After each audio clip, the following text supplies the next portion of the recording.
Start our meeting tonight. We'll start with the Pledge of Allegiance to the flag. Okay. I pledge allegiance to the flag of the United States of America and to the republic for which it stands, one nation, under God, indivisible, with liberty and justice for all.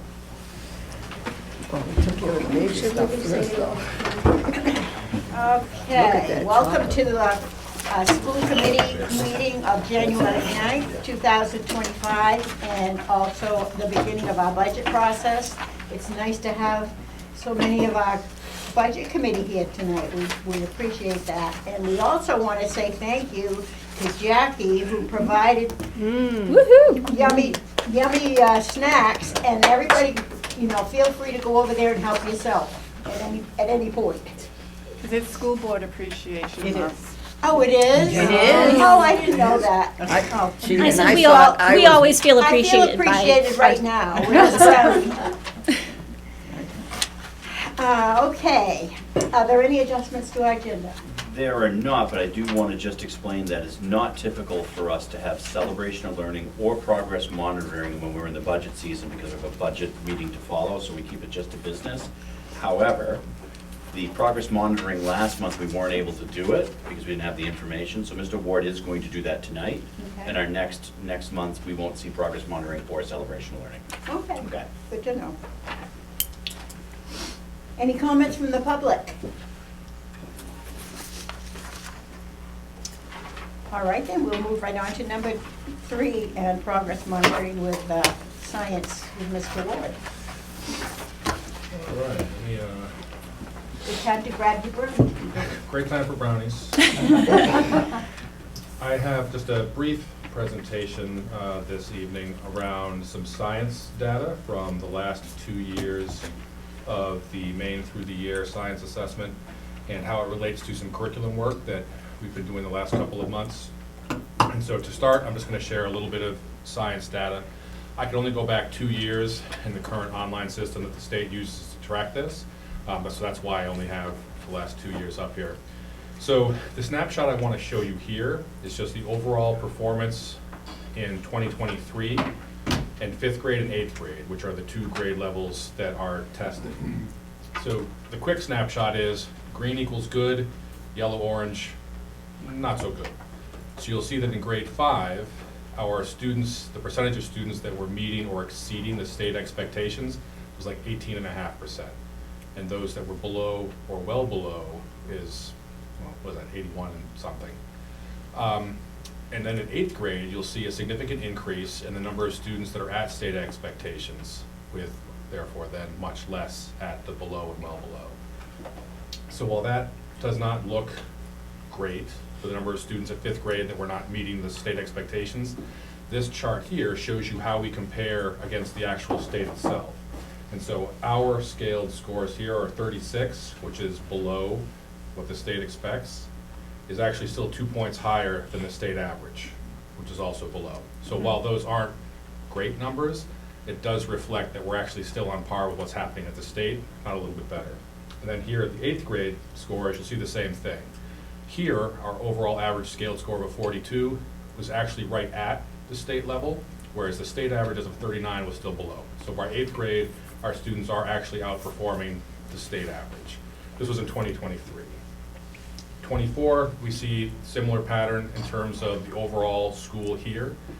The percentage of students that were meeting or exceeding is lower. We're down to 16.7%. And then by 8th grade, again, great improvement. We're up around 45%, but that still means that over half of our students are not meeting what the state expectation is.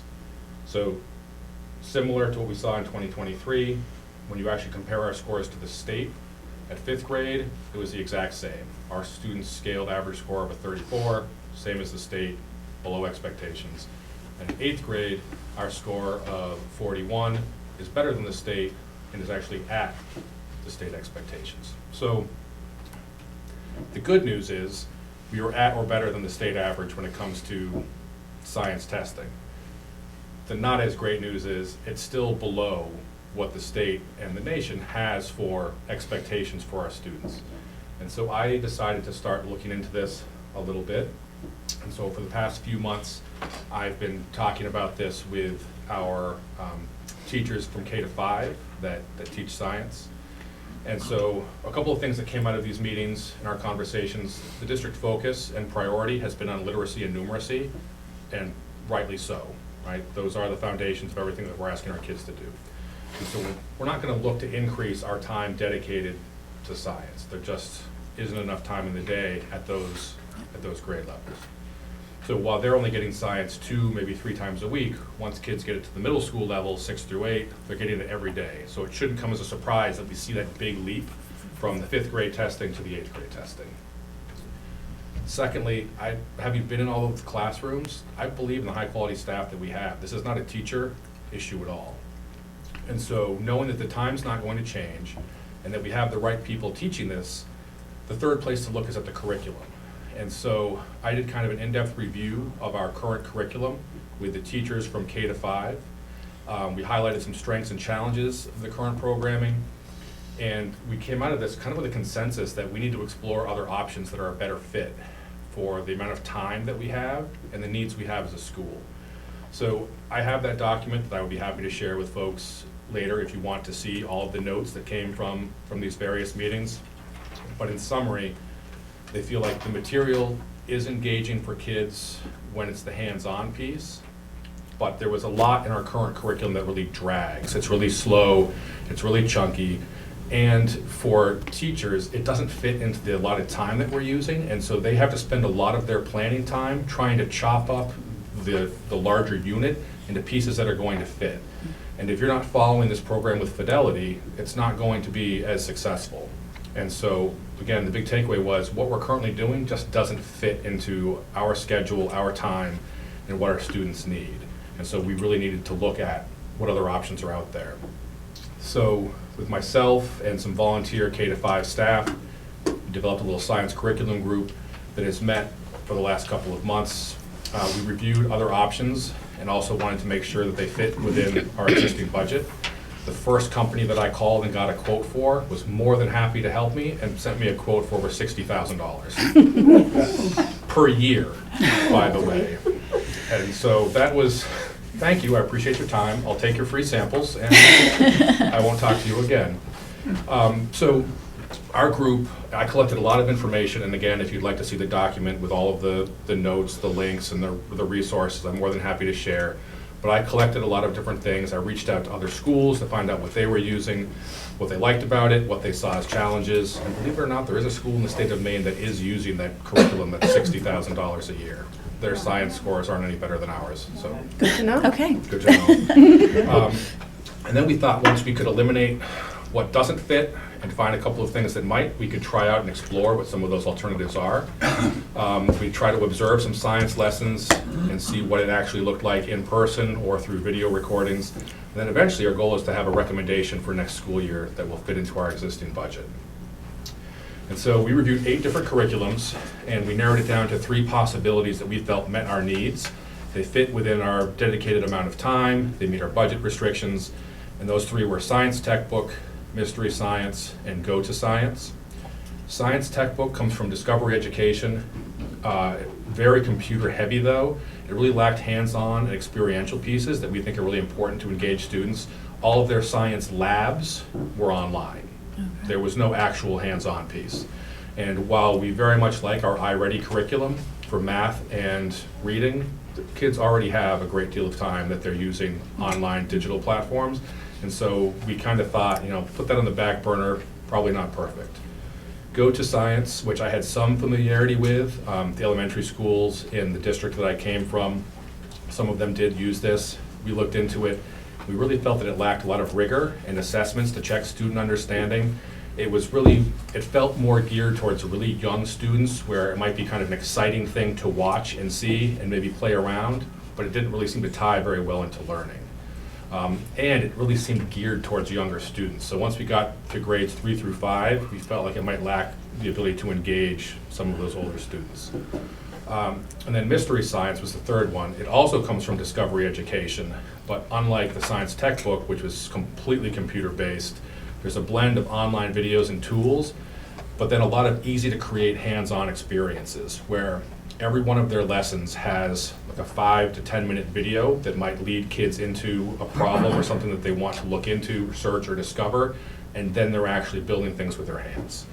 And we felt a lot better about how that could engage students, and it is differentiated for all grade levels. So it felt like the younger students was appropriate for their age level, but once you got to grades 3, 4, and 5, the rigor increased, the expectation of student understanding kind of increased, and so it felt it was appropriate for our different age groups.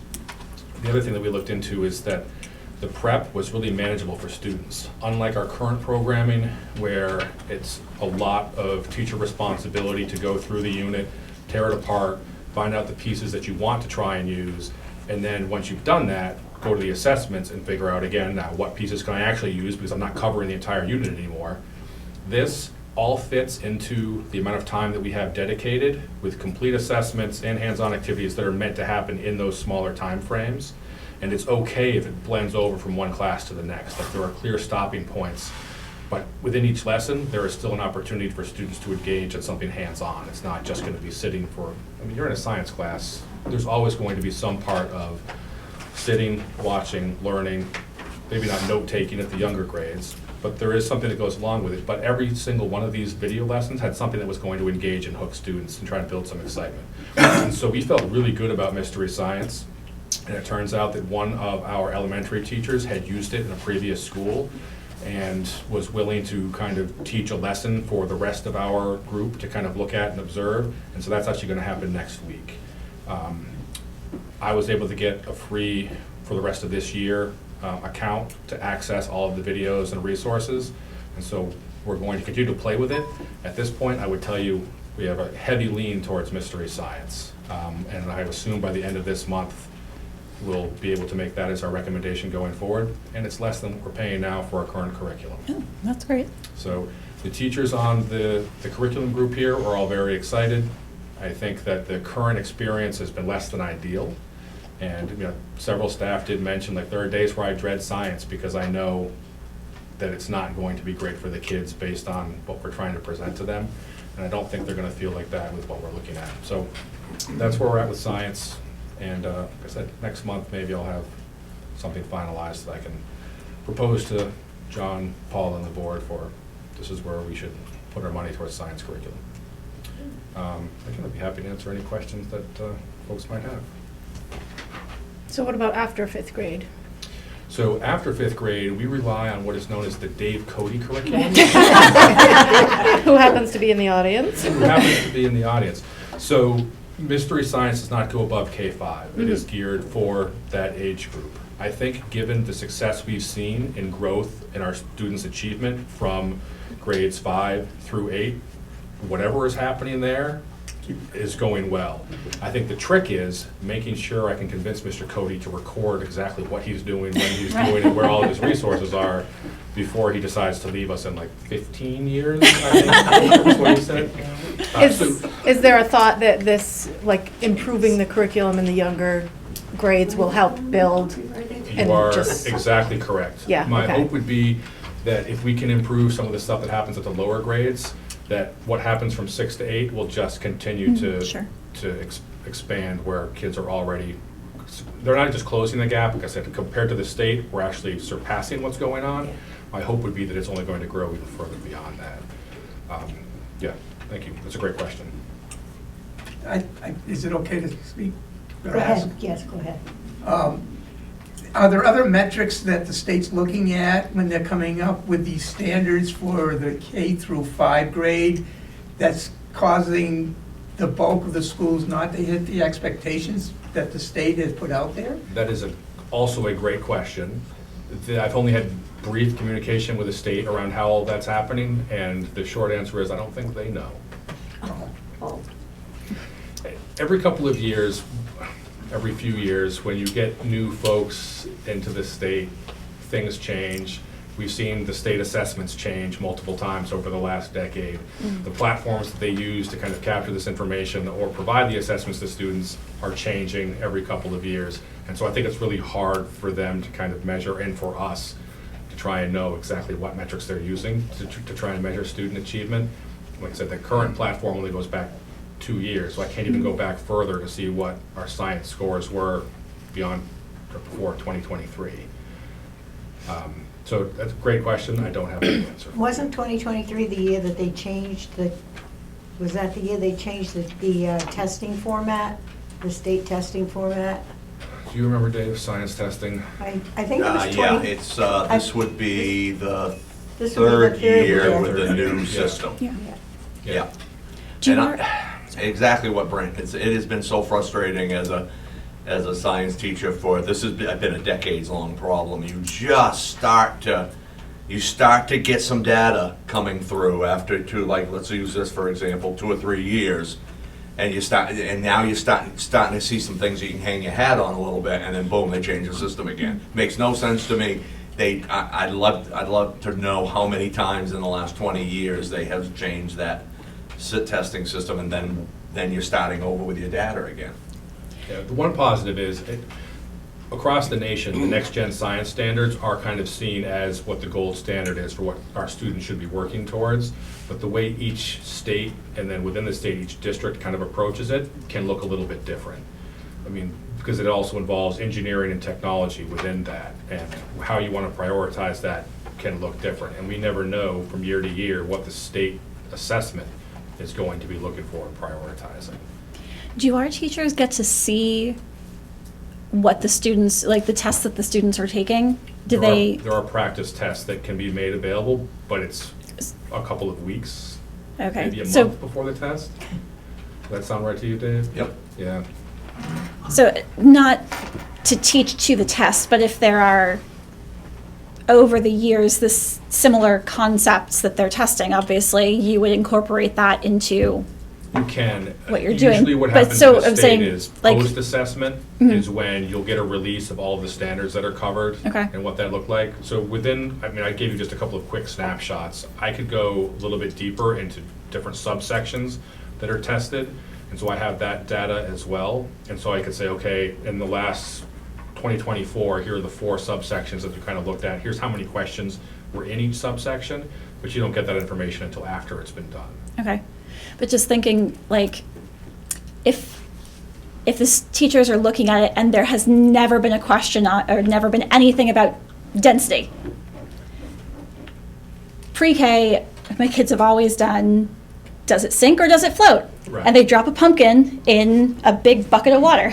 Do they need to do that project? I mean, obviously, I think it's a great thing to learn in general, but, should they maybe not spend 2 classes on pumpkins floating, or like, does the duck float, does the cup float? Right. Kind of looking at stuff like that too. Yeah, so all of the curriculums that we looked at do also share curriculum alignment guides and let us know that it is aligned with the next-gen science standards, which is what our state assessment is currently based on. But it still doesn't tell you within that which subsection is getting covered the most. Yeah. Yeah. What pieces may not be part of it. So it's hard to say. I do feel like our current curriculum, from what I've seen, is probably too broad. I think one of the things I liked about Mystery Science is it's very clear for what standards you're covering, and they are covered within just a couple of units. So each unit is going to focus on 1 or 2 things instead of our current curriculum, which might try to pull in multiple standards within one very long unit that isn't necessarily always engaging students. So we'll see what happens. If this is what we end up landing on, give us a couple of years once our teachers kind of get used to teaching it, get a little bit more familiar with the state assessment and the platform, as long as it doesn't change within. Oh, it will. It's likely to. Yeah. But that's one of the things that's always a struggle, is trying to do state assessments in a public school, is the targets are often changing, the standards are often changing, and then they try to hold you accountable for how well you do or don't do.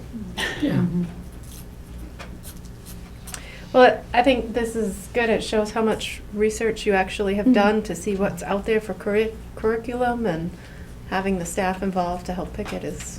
Yeah, the been process great. has gone really well. I'm really happy with how it's gone, and how, whenever you bring up to teachers, like, hey, I want to consider a curriculum and how well it fits, they generally know that's a lot of work, and it's not very exciting work, but I think this actually went really well. I think they felt like they were glad to look at Especially if they didn't positive. like what they had already. Yeah.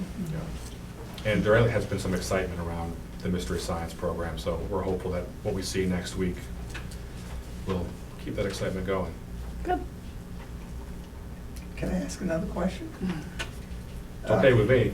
Better ask the boss. Did you look at the units in the science area that were covered and matched it up with what was being addressed in the testing to make sure that all the units were covered? With the current curriculum we're using, or in terms of what we've looked forward to? The with current curriculum? I With the did gaps. not, I did not do a deep dive into that. Had we been planning to continue with the same curriculum, I think that would have been work that could happen during some of our ERD time or professional development days.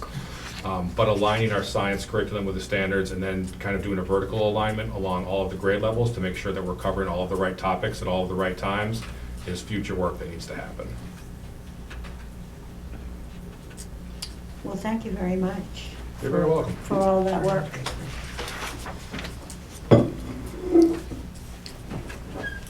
And before we continue on with our meeting, I meant to do this at the beginning, but the board would like to, and the staff too, I'm sure, all of us, to extend our condolences to Terry Minahan, who recently lost her brother, and that's why she's not here tonight. So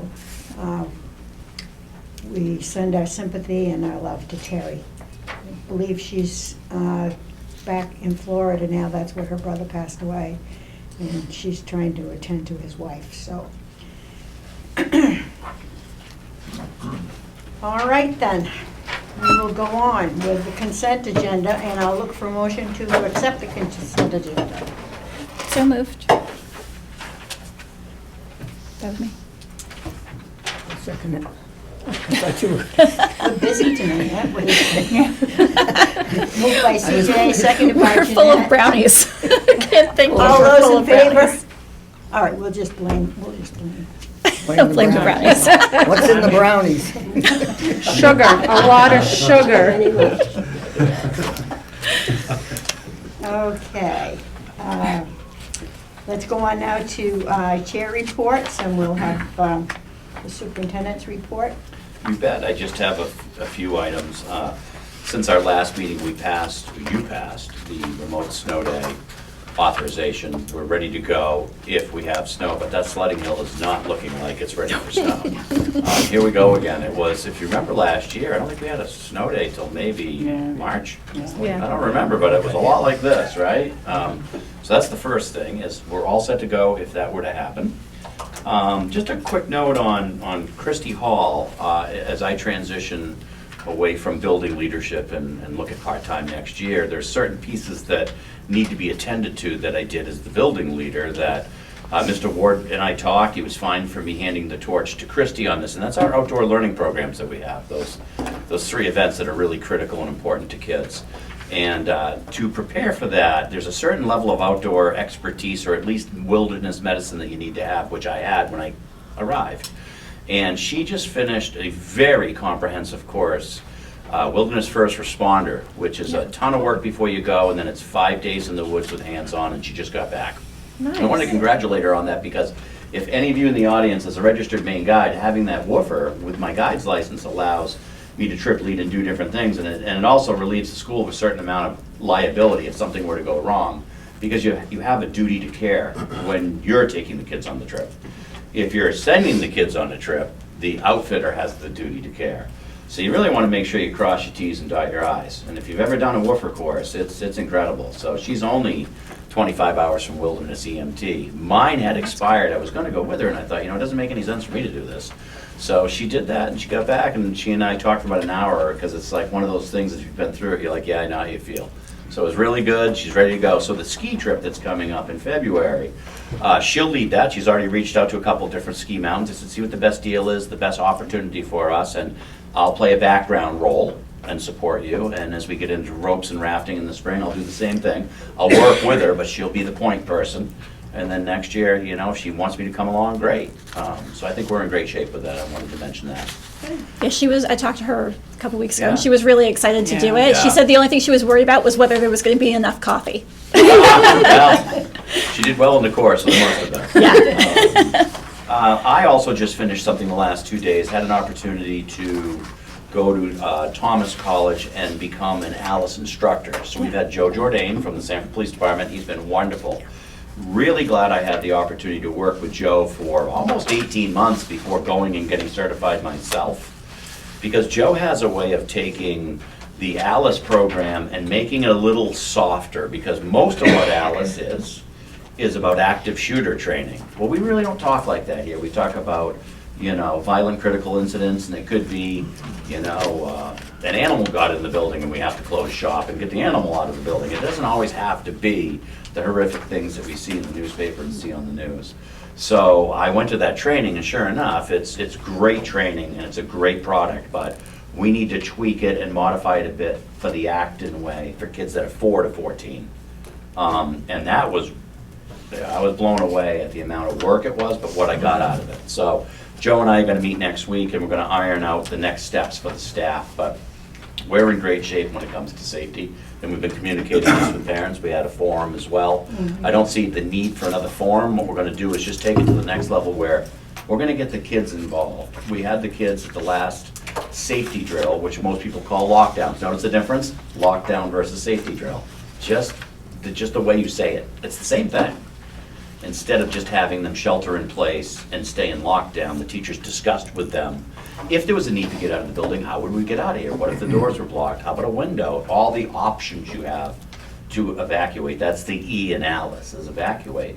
So we're gonna move forward with getting the kids more involved, maybe even pick up some equipment and move it to the door to barricade. That's coming in the future. Parents know it, we've been really good about communicating. So kids will be talking differently about school safety and what their role is in it. It's not just go to the corner, drop the shades and lock the door anymore. It could be that, but it could also be get out of Dodge and go to the rally point because the issue's down there, not down here, and time's on your side right now. So I'm really looking forward to that and getting the kids more involved, and they seem pretty engaged from the feedback I received from the staff the one time we did at least talk to them about it. We're gonna move from talking to action over the course of the next few months. And that's my update. Good to know. Judy, if I may, this is for John. The town is planning on adopting an ordinance at the April town meeting for emergency procedures and have a plan. And obviously, all the departments will be part of this plan. So would the school's plan be in that document? I'm unfamiliar with exactly, so Phil and I talked. Phil spoke with Andy about the building this week. Yes, yeah. I got off the phone with him, Dennis, just before I said hello to you when you came in the door, because I had to get to the meeting. Yeah. And he and I talked a bit about that. Phil being he's Phil the new Caruso, the new EMA Yeah, director. it was a great conversation, and the answer is yes, but I need to know exactly what it is he's going to present, because we do have safety plans in place. Right. But we also had an opportunity to talk about this school being a Red Cross shelter, but it's not the primary place. I remember having conversations with Rick Smith. I'm pretty sure it was Rick, Yeah. not Wayne. A few years back, we have the generator, we have the building, we have everything we need here. Why aren't we primary? They're gonna change it. Well, we weren't. And to be honest with you, I've been through this years ago, back in whenever do you guys remember Me too. the April Patriots Day storm, whatever year that was? That year, the river in the town in which the city in which I worked was rising. We had to move people out of a nursing home to the school and high school gym, and we did it. And we commandeered the buses. I drove one, I had a license. You know, all that worked, we got in there. Everything really did work out. There's a lot of prep. You have to know what you're doing before it happens. And then, of course, the costs for that were recouped through FEMA at the state and federal level for everybody that rolled up their sleeves and pitched in. So I don't see a reason why this wouldn't be with the generator we have. Yeah. Well, that's You what he could- said last yeah, night. He had talked to yeah. Andy and he's talked to Red Cross and they're gonna change the status. That's what we're hoping. There's Yeah. quite a few hoops I think you Oh, might yeah. have to jump through, but Phil sounds like he's right on top of it. Oh, he's Yeah. doing a great Yeah, job. we just talked. So the school will be, I know there's some parts of your plan with some emergencies that are kind of like confidential, Those would be, separate. I Correct. guess that was what I was. So the plan that you're talking about confidential, that the school committee signed off on in an executive session is a document that's confidential to the staff that has to do, for instance, maybe where we go if there was an issue. Right. and it was a violent issue, or it was an issue why we needed to leave Yeah. and reunify and all those things. The pieces of that plan and who does what, some of that had been redacted on the public. Yeah. And yes, that's in place, and that really shouldn't go public for safety Okay. reasons. Right. That's a specific plan for specific incidents with an Right. S, if these things were to happen. I just wanted to make sure as this moves forward, because obviously we have to make a recommendation You bet. on the ordinance. Yeah. And I just would like to have you clear on how everything is. Well, we have the buses, and we have 2 school vans we own. We'll probably get permission from the bus company to use those 14-passenger minibuses, which we have been using. We could move a lot of people on our own here if they couldn't get themselves out, which, using the fleet makes all the sense in the world. We have the facility, so I look forward to working with Bill on that. Or moving a lot of people here. What's that? Or moving a lot of people in here. Into here, yeah, that's what I mean. If they Yeah. can't get themselves here and we can get to them, those would be, to me, those would be the vehicles you'd use, because they're, the town owns them, or leases them, I should say. All right, thank you. Okay, let's move on then. Let's- Sorry, I had another question Okay, for John. sure. About the buses. Yeah, So we're down a bus driver. we have been. So the elementary school has kind of reconfigured the routes for a little bit. The high school, I got a text from a high school parent Yeah. saying that this high school teachers are supposed to let Acton students out 20 minutes early so they can get here earlier to get on our buses. As of Monday, that was correct, yes. Seems like that hasn't been happening. It at, did like, today. Oh, it did. Okay. It did. I It didn't was hear a back. She said miscommunication. yesterday You that bet. it didn't, You bet. but she didn't text me today. So I'm glad that Right. it happened today. Is that That- doesn't seem like a really good long-term solution? That's not, we're not, so to And I don't know clarify- too no, no, much no, about the no, high no, no. school. So it was great. What different communications went out to the high school, if any? Right, so while I was at the Salas training, I emailed back and forth Yep. with how we do with buses, did this become a mess? And of course, the answer was yes. So one of the issues wasn't that we're down a bus driver, it's that we had a bus driver who needed to take a leave for personal reasons, and we weren't sure when he was gonna come back. So we were not only down a bus driver, we were down 2. And that was our high school bus driver, so we had to reroute and do some things differently. And unfortunately, at the Sanford High School end, it was not communicated effectively or received effectively that we need to get the kids out early. That got repaired, it's been rectified, Yep. and they got out early today. And that's what we're gonna do. And we're gonna put the high school kids on the elementary buses as we did today until, and hopefully, we see that bus driver come back, which could be as soon as Monday. Okay, So it's a very temporary issue, okay, but absolutely correct. Everything you told me was spot on. okay. Yeah, because it doesn't seem like if, It's not sustainable. no, because and we know the that. kids are leaving the same 2 classes 20 minutes early every day. Because they're on Correct. a 1-2 schedule, so it's, That's correct. Monday, Wednesday, Friday, and then Tuesday, Thursday, they're leaving the same classes, so 20 minutes is kind of a decent chunk of time every day. It is, and like I said, it should be very short term. Okay, that's great. I don't want to promise Monday, but that's what we're hoping for, and that's what I'm working with right I now. think the email said kind of for the foreseeable future or indefinitely or something like that, so that, There was a lot of pieces we Sure. didn't know that we now know, Okay. which is good. so hopefully not very long. Correct. Okay, great. Yeah. Thank you. Okay. That's Are we it. all set now? Yep. Let's, do any of you have any questions about any of the committee reports? Yes, Okey-dokey. Andy. I knew. You know Mary would kick me if she were here. And somebody didn't ask. No, we had some repairs on the boiler. Yeah, so our new boiler, Yeah. Yeah. Yeah. is that was on last- common That or? was 2 weeks ago, Warren. No, it's too. not common. And the parts, the repair is complete. Yeah, The estimated cost for the repair was around $15,000. Yep. And the sections, there were 2 sections of one of the boilers that had to be replaced. And those 2 sections are sitting up at FW Webb up in Portland, waiting for them to make a determination. One of them is definitely a factory defect. oh, okay. And Johnson & Jordan has been awesome as far as going to bat for us because these boilers weren't cheap and they haven't been there very long. Yeah, and I So- didn't think with the, that there was anything that we could have done wrong No. to cause that kind of problem, No, so. it's definitely a defect in the manufacturing process. Yeah. And there's two sections that had to be replaced. They're about $3,000 a piece. And we're just waiting to hear back, getting confirmation that they're covered by warranty. Okay. And we do have to pick up the difference of the repair and the labor costs. So, once we see the invoice, you'll see it when it shows up for payment. But I did talk with one of the owners right after the repair was complete, and he said there's really no reason why both of those sections shouldn't be covered by warranty, and I'm gonna do Right. everything in my power to make it happen, so. So it didn't cause any problems here? Nope, Good. nope. Okay. I know, I almost fell out of my chair when I saw that. I said, Yes. my God, every time that truck New was by the boiler. house, I said, oh. What? But you know, somebody had written an article in the paper about, warranties, like a washing machine or a dishwasher, it says 1 year. Actually, in the state of Maine, it's 4 years. If you look it up, I cut out the article, it's actually 4 years. But they're not telling you that. They want you to either trade something in or get something in a replacement. I'll show you the article. You never know, it might come up for use here. Yep. Yep. Any other questions for anybody on the administrative team reports? I was gonna ask Andy, I see posted at the post office is a request for a proposal for sidewalks and concrete walls and whatever you need, right? Yep. Mary would be glad to see that. Yep.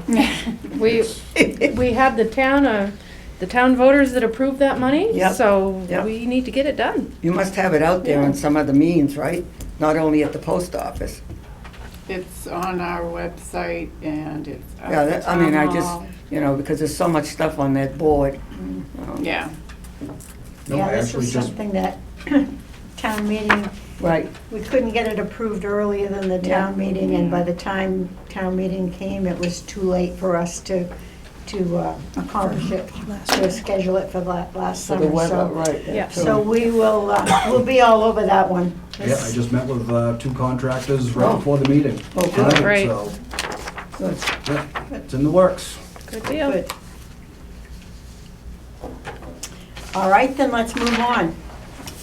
Long Range Planning Committee, We did not meet. oh, okay, Policy Committee, let's look at your policies. So we have 2 that had no updates.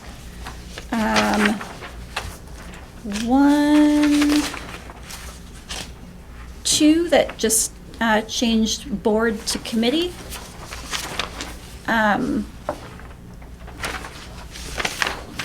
And a couple of other really small ones. Yeah, a couple of just very small updates.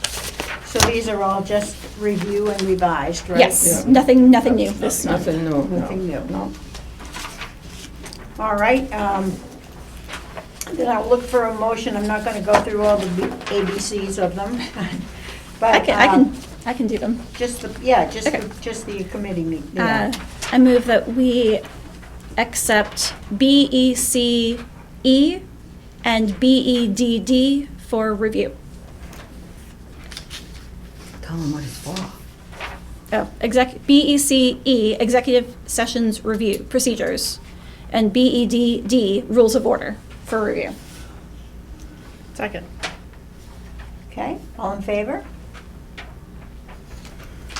And I move that we accept BEC Executive Sessions, BEDBR, Agenda Format, BEDF, Voting Method, BEDG, Minutes, and BEDH, Public Participation at School Committee Meetings, as revised. Second. Okay. Been moved and seconded. Any other questions about any of those? All in favor?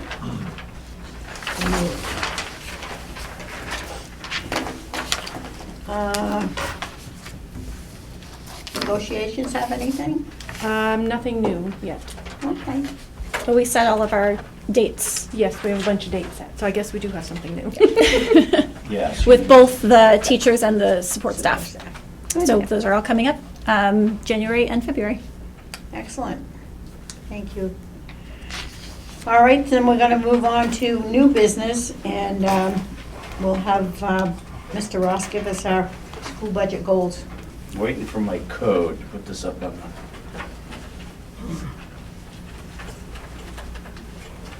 There we go.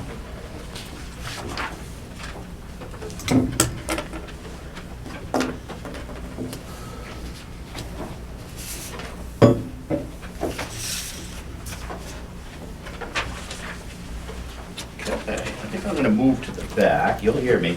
Virginia, you can keep that camera right on the slides. You won't have a problem hearing me because I'm gonna stand right next to you. Okay, so, just wanna go over some goals for the budget for next year, and we're starting our work this evening. Our first budget meeting is coming up soon, transition right to that. So the process, as you may be aware, right now it's the superintendent's budget, meaning Paula and I have worked on this and we'll be bringing it forward to the school committee tonight. So it becomes the school committee's budget by article. I think we have 3 tonight we're going to start with. Adjustments are made, I should say that Paula and I can make some adjustments before we bring it into the school committee. Those adjustments or any other adjustments can be made via the school committee. The Warrant and Finance Committee is with us as an advisory review panel. And then, of course, it goes to the town, and the adjustments can be made and approved there on the town floor as well. Just a reminder of the process. The budget dates, you can see them there. I don't think I'll go through all of them, but it starts tonight. And it looks like the selectmen had already set the date for Saturday, 4/12/25 at 9 a.m. as a town meeting on the school budget and the municipal budget here in the gym. And as you can see in between, we have plenty of meetings for the school and the warrant and finance. There is a placeholder meeting for Thursday, 3/6/25 in the event we have snow or we can't meet. So we built one in there, we always do that. And in the Saturday, the 12/25 was determined prior to us even getting together to discuss budget. So we just needed to work back from that date, which is great. And last year's joint meeting in the gym went terrific. So we're hoping to see the same thing this year. Hoping this is big enough for you to see. I got it as big as I could in a slide, but I think it's really, really important to identify where the monies go in the school budget. And the blue, which really stands out, which is 60% of our total budget, is salaries and benefits. So salaries and benefits are generally contracted, they're fixed. We are in negotiations with our 2 CBAs at this time, so those will be fixed as soon as we're done, looking into the next 3 years. So these are 3-year contracts and that's typical of all schools, we're not unique with that. If you move to contracted services, which is different than labor contracts, 7% of our budget of the pie is through contracted services. And contracted services in this case, I'm just going to look at the rest of the pie, would be, some of our special ed contracts are contracts with like the food service director, David, who works with us with Sanford. Okay, that's separate of transportation. That's contracted too, but that has its own color. Technology and software is really only 2% overall of our whole budget. Transportation is a contracted service. We do not own our buses. We contract with the Southern Maine Administrative Collaborative on that, as well as we partner with them on BEU and our updates for our copiers and our printers, which are excellent. With that contract's good for another full year. We have all of next year before we have to put that up to bid again. So we know that's a fixed cost. We know what that looks like. As a matter of fact, we're looking at transportation tonight. So we know what that looks like in the FY26 budget. The light blue, or I don't want to say almost like aqua color, is tuition at 19% in your like 11 o'clock area, if that were a clock. That's our tuition for students at the high school that we service at the high school. That remember, the cost for a student at the high school is a year-old cost based on the state average for secondary students. I know it's a big sentence, but the state identifies the cost to educate a pupil, and it's at the K through 8, it's one number, and 9 through 12, which is considered secondary, it's another number. We use 1-year-old costs on that. So last year's cost is what we're putting into the budget. Or for this next year budget, it's this year's cost that'll go into next year's budget, because we need to know what that number is. Repairs and utilities and maintenance is 3%.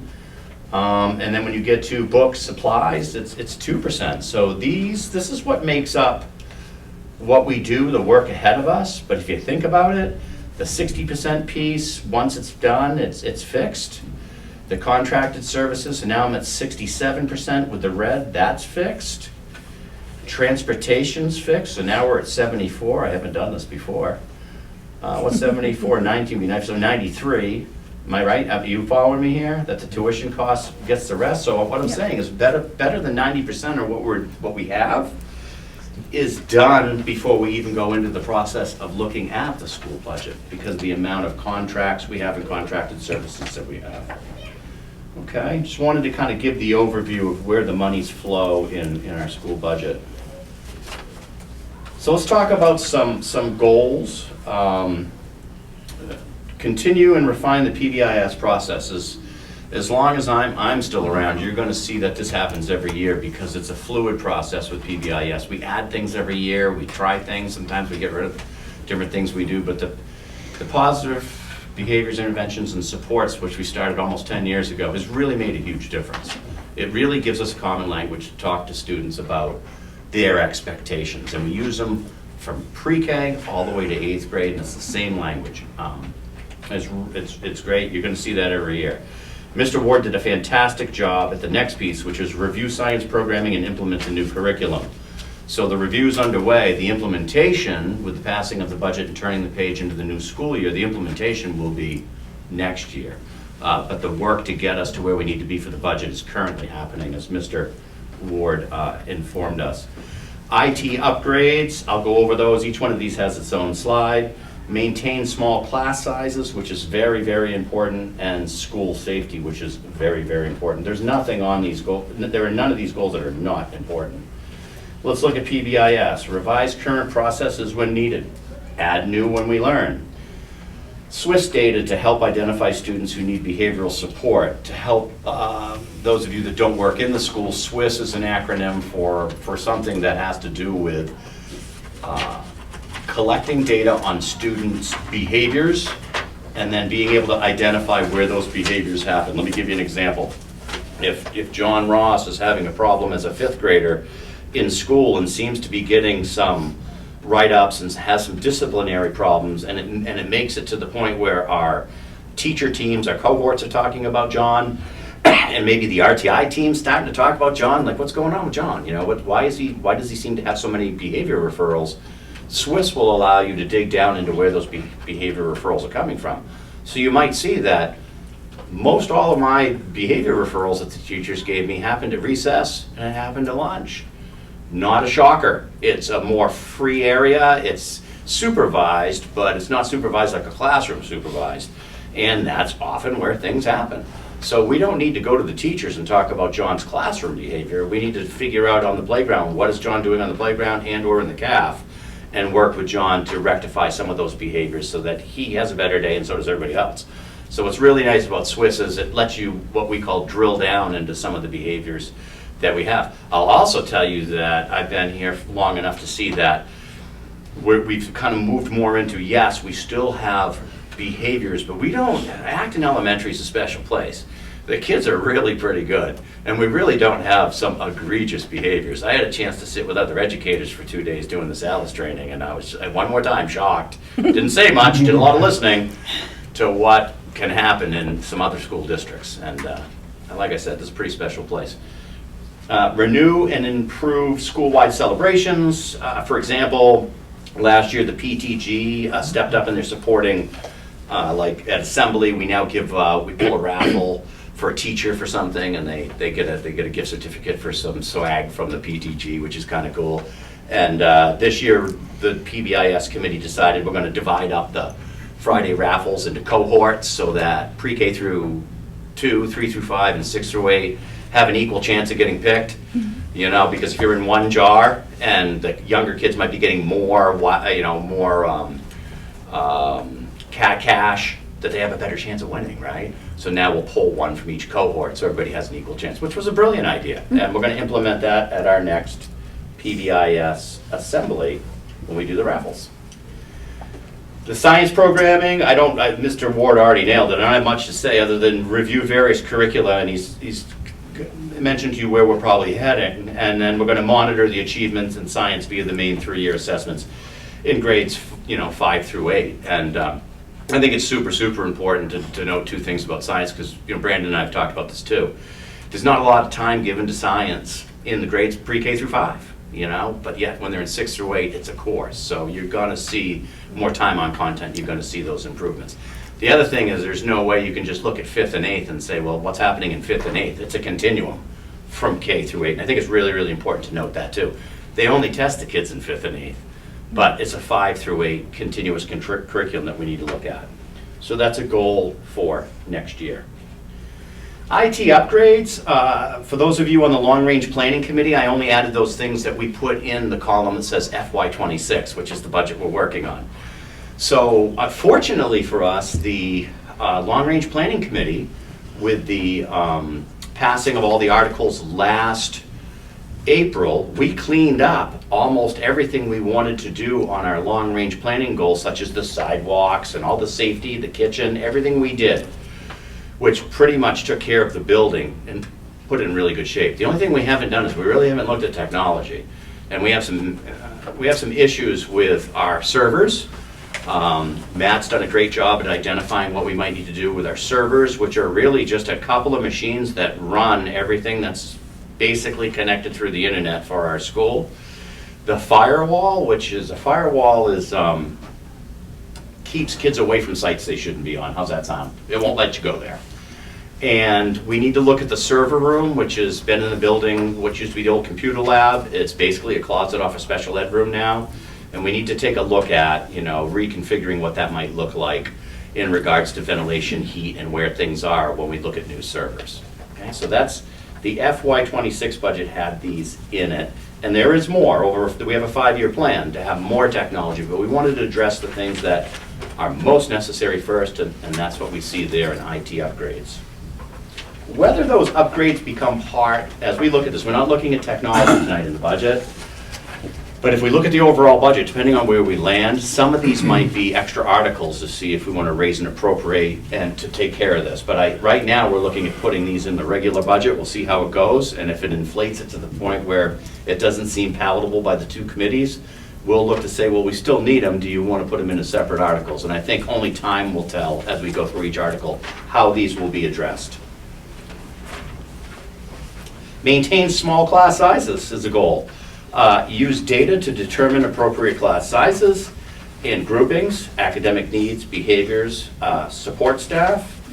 Review achievement data, because one of our theories, which is fact-based, but it's still kind of a theory in which the school committee supported and the towns supported unanimously, is with smaller class sizes, we should see our achievement go. That just makes common sense, doesn't it? Mm-hmm. So we got our class sizes where we want them.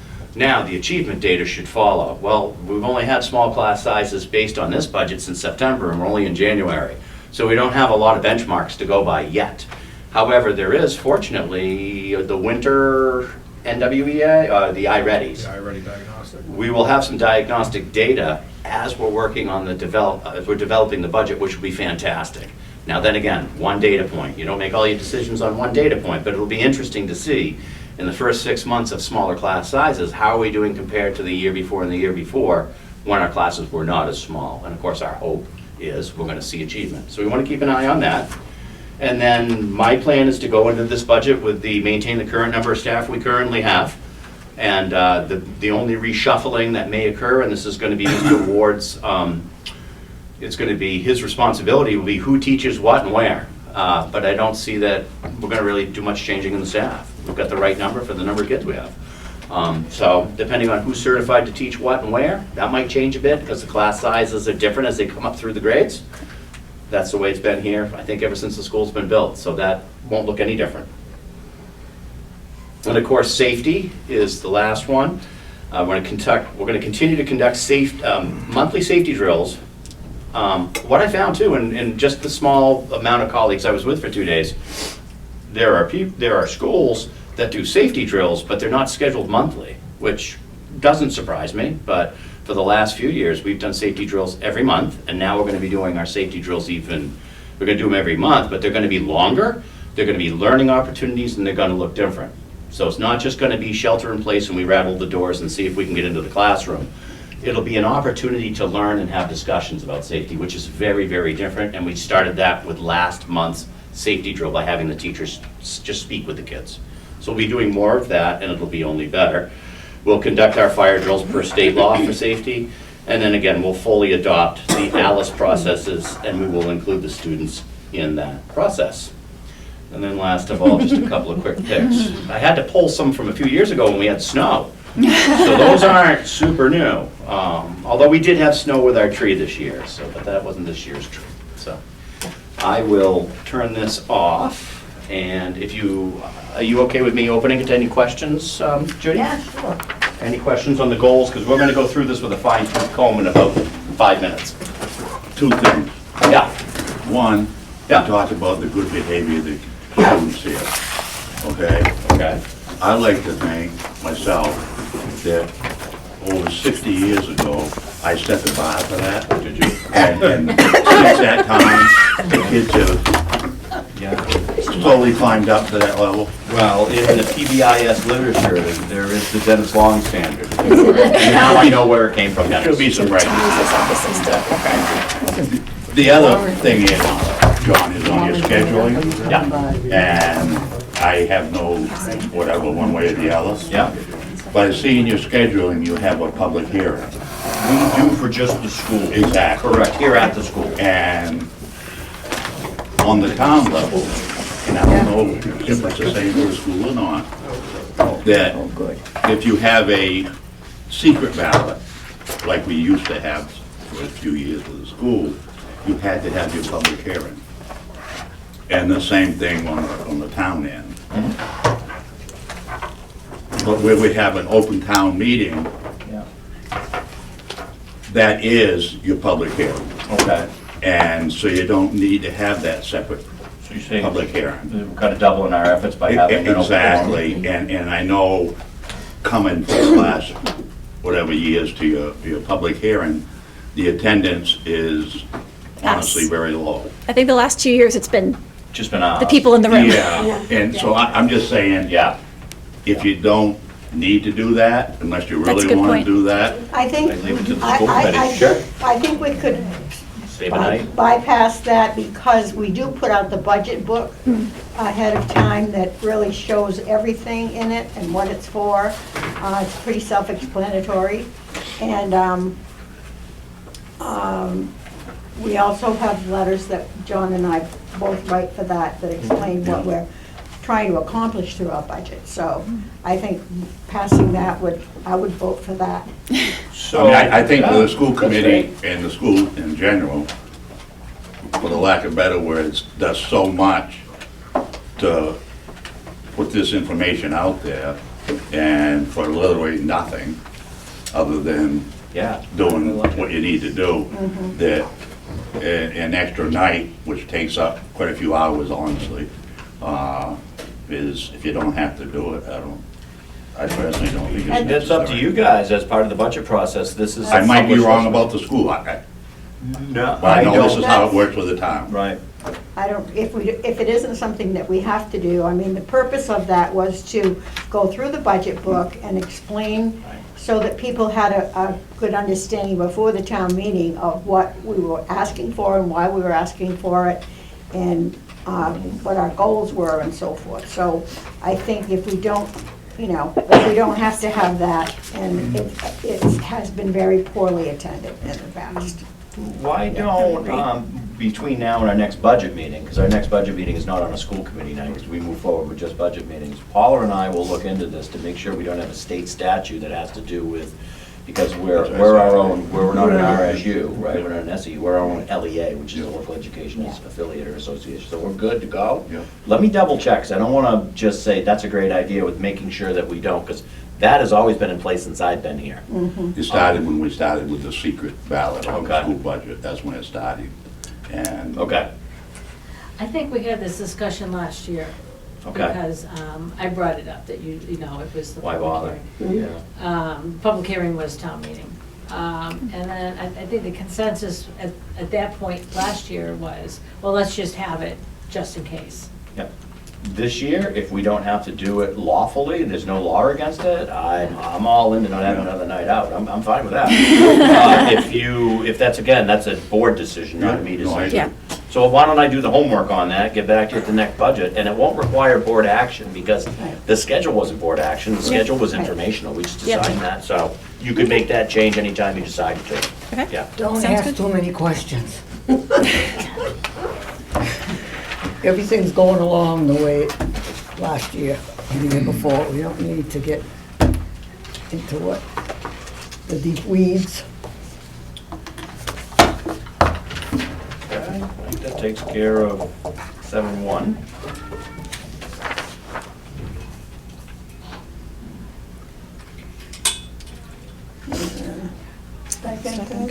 That's me. Anything with that? Yes, I need to, that's the Yeah. last thing we need to do before we transition to the budget. So we do need to meet as a stipend committee. There is policy around that. So what I need to do is find a time that you would like to. We also need to invite some staff, I believe there's a parent as well. Yep. And we need to look at the stipends, calibrate those based on the contract, like, are these where we want them to be monetarily? Does this make sense, okay? And then any new stipends that might be brought in need to be approved as well. We're gonna be on stipends in the next meeting or two, so I would strongly suggest that we find a night. I think we need 2 members of the school committee on this. So if you decide who the 2 will come, are able to come, I'd like to have it either probably right after school, because I got the teachers, and I'll find some parents or a parent, whoever it is. I'd like to kind of pencil in the date now, and then talk with the staff, and then find the parent. So we'll base it on whoever's availability of the 2 of you that want to participate in the stipend committee. Who's had experience on the stipend committee? Mary was last on year. it before. Mary was always on it. I've done it a couple times. So I'll let you also. decide who the 2 are, and then we'll talk dates. Okay. Well, you want to do that now, though? Because I want to know what the date is now, so I can work on this tomorrow. I nominate Jeanette. I accept. I nominate Amanda. Sounds good. Okay, Jeanette and Amanda. yep. Are there any particular times you want to just work with you, send you an email and say this is what seems to work after school? Because certain days after school work for some staff, but not for others. Yeah, whatever works for the staff. Okay, so I'll work directly with you 2. We'll come up with a date tomorrow. Got it. Thank you so much. Yep. So really, Madam Chair, we're just All right, transitioning. We're then we'll not. transition now into our Acton School Budget meeting.